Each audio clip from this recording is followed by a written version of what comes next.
मित्रों, बसंत गुरु जी का प्रणाम। आप केवल 30 दिनों में अपनी पूरी क्षमता प्राप्त कर सकते हैं, पर ये होगा कैसे? तो सबसे पहले तो आप कागज पेन उठाइए और आपके अपनी कौन कौन सी विशेषताएं हैं उसे लिख लीजिए। पहले आपके शरीर में कौन कौन सी विशेषताएं हैं, आपकी पैरों की कितनी विशेषता है, आपकी पेट में क्या विशेषता है, आपके हाथों की क्या विशेषता है, आपकी कान की क्या विशेषता है, आपकी नाक की क्या विशेषता है, आपकी जिह्वा की क्या विशेषता है, आपके दांत की क्या विशेषता है, माने कितना कमज़ोर है और कितना बलिष्ठ है और उसकी आप क्या उपयोग करते हैं। तो पहले शरीर के इस अवयवों को, इस घटक को पहले आप नोट कर लीजिए और उसको प्राथमिकता से देख लीजिए। जो सबसे ताकतवर है उसको सबसे ऊपर में, और जो आपका सबसे कमज़ोर पॉइंट है उसको सबसे नीचे में। ऐसे ही आप अपने मन की को देख लीजिए कि आपके मन के अंदर में विचार में कौन कौन सा विचार आपका सबसे ज़्यादा पॉजिटिविटी से भरा होता है, यानी कौन सा ऐसा आपका जीवन शैली है जो आपको बहुत ताकत देता है, आपको वक्त पर वह आपको निर्बल नहीं होने देता ना। जैसे आप बीमार पड़ गए तो मन का वह कौन सी चीज़ें हैं जो आपको बीमारी से बाहर लाने में मदद करता है, या आपके पास कोई मुसीबत आ गया तो ऐसी कौन सी शक्ति है जो आपको मुसीबत से बाहर लाता है। आपके भीतर में क्या चलते हैं, मन के भीतर में क्या चलते हैं। जब आप खाली रहते हैं तब आपका मन क्या करता है, जब आप मुसीबत में होते हैं तब वही मन का क्या रोल होता है, जब आप सफ़र में होते हैं तो आपका मन की गति क्या होते हैं, जब आप अपने खास आदमी के साथ रहते हैं तो वो मन का क्या रिएक्शन है, जब आप अपने दुश्मन जैसे लोग के साथ रहें तो मन क्या करता है। यानी मन की थोड़ी सी गतिविधि को नोट कर लीजिए। 24 घंटा आपका मन करता क्या है, उनमें से जो आपके काम के हैं उस पर राइट लगाते जाओ और जो आपके काम के नहीं है उस पर कट लगाते जाओ। बगल में लगाते जाओ चिन्ह रेड से, जो आपके काम के राइट, और जो आपके बेहद काम के उसको स्टार। आप पहले इस तरह से सॉर्ट आउट कर लीजिए। इसके बाद आपका कारोबार क्या है, आप पढ़ने वाले छात्र हो कि बिजनेस करने वाले हो कि नौकरी करने वाले हो, तो अपने जॉब के अनुसार, यानी जो एक बच्चा पढ़ाई कर रहा है तो पढ़ाई उसका जॉब है, एक आदमी किसानी कर रहा है, खेती कर रहा है तो उसका खेती उसका जॉब, एक महिला जो है गृहिणी का कार्य कर रहे हैं तो घर का उनका काम करना उनका जॉब। और आप कुछ नहीं कर रहे हो तो लफंटूस जॉब, मतलब जिसका कुछ उपयोगिता नहीं है। तो ऐसे व्यक्ति अपनी पूरी क्षमताओं को विकसित करके करेगा क्या, क्योंकि उसके पास तो कुछ काम ही नहीं है। एक ही काम है, दाल भात खाते रहना और दुनिया भर की बुराई को समेट करके अपने जेब में डाल के रखना। इधर की बात उधर करना, उधर की बात उधर करना, उसकी चापलूसी करना, उसकी निंदा करना, और उसके बाद अजगर करे न चाकरी, बस चुपचाप पड़े रहना। तो उसके लिए तो क्या क्षमता, उसको तो जो क्षमता ना हो तो और अच्छी बात है, कम से कम क्षमता हो, ना ज़्यादा सुनने की क्षमता हो, ना ज़्यादा सोचने की क्षमता हो, ना ज़्यादा कुछ इधर उधर करने की क्षमता हो, क्योंकि उसके लिए नुकसानप्रद होगा।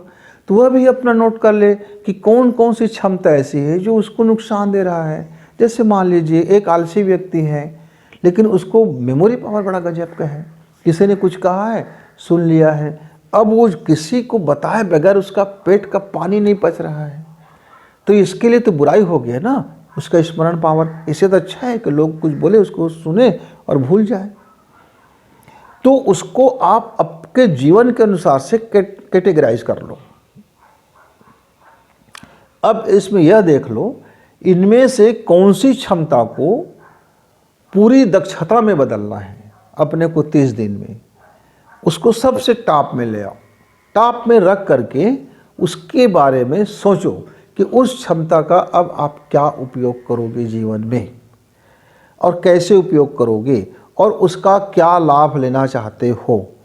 पहले एक छोटी सी कहानी बना लो कि आपके पास यदि ये क्षमता आ गया तो इस क्षमता का कैसे आप प्रयोग करोगे और इस क्षमता का सदुपयोग कैसे करोगे, और इसको पूरी एक डिजाइन तैयार कर लो। जी है, एक गुरुजी को अपने बच्चों के भाषा में, वो जिस स्तर में उनके बच्चे हैं और वह जिस सब्जेक्ट का मास्टर है, अपने सब्जेक्ट को उनके क्लासरूम में बैठे हुए जितने भी बच्चे हैं, एक बच्चा बहुत ब्रिलियंट है, एक बच्चा बहुत कमज़ोर है समझने में, याद रखने में, सोचने में, उनको एक साथ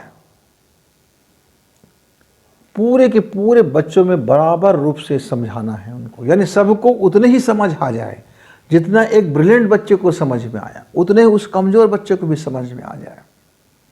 कितनी कठिन वर्क है ये कि एक बात हो, एक बोली हो, एक भाषा हो, एक तरीका हो, एक लिखावट हो और सारे स्तरों के बच्चों में वह समझ में आ जाए।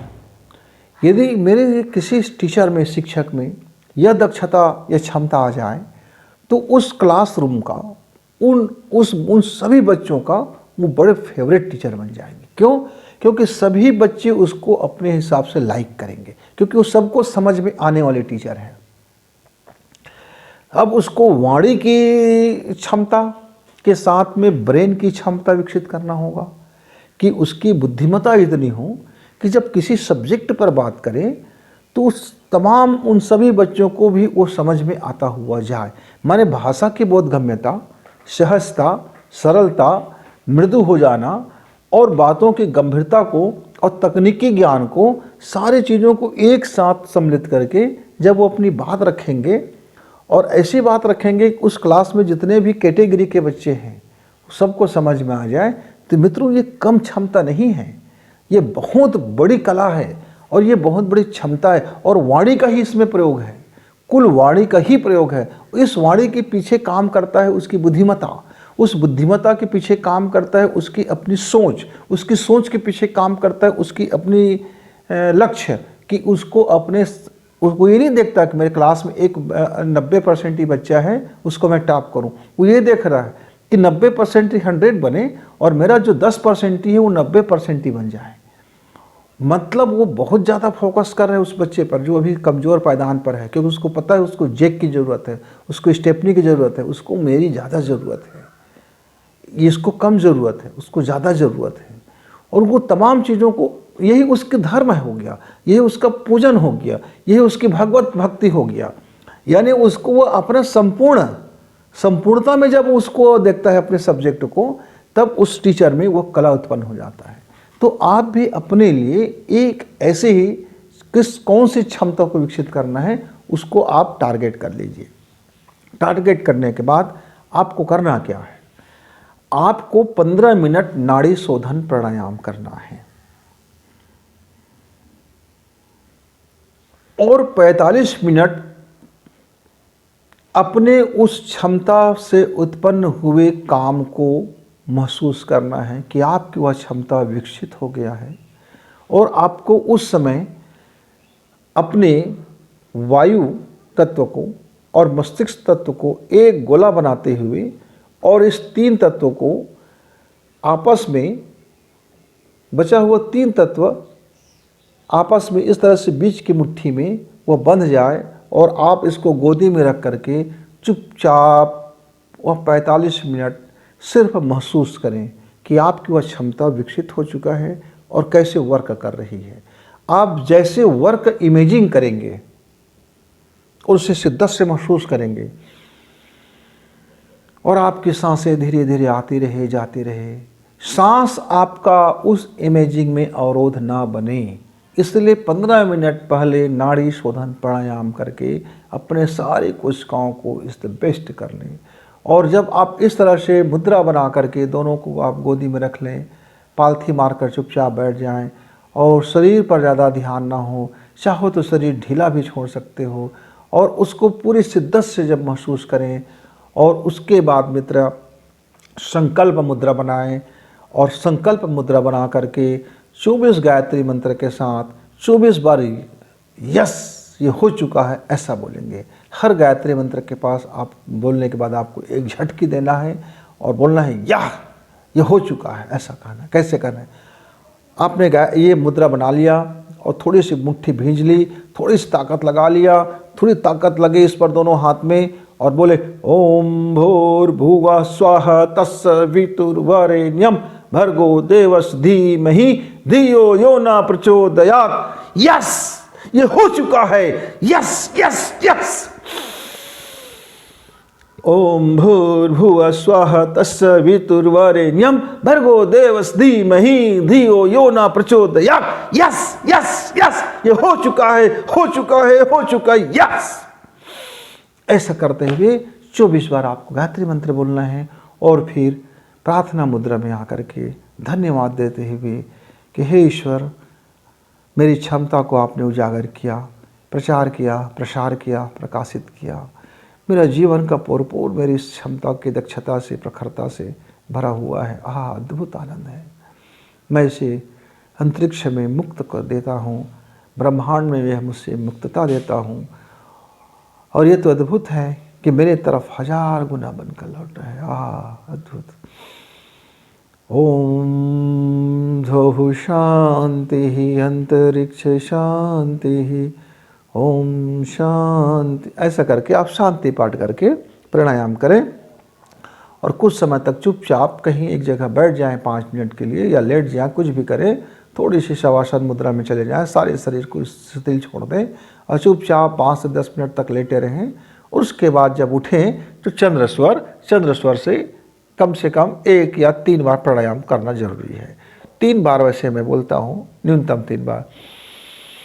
बायां नासिका से सांस भरी, फिर बंद कर ली और उसी से सांस छोड़ दी।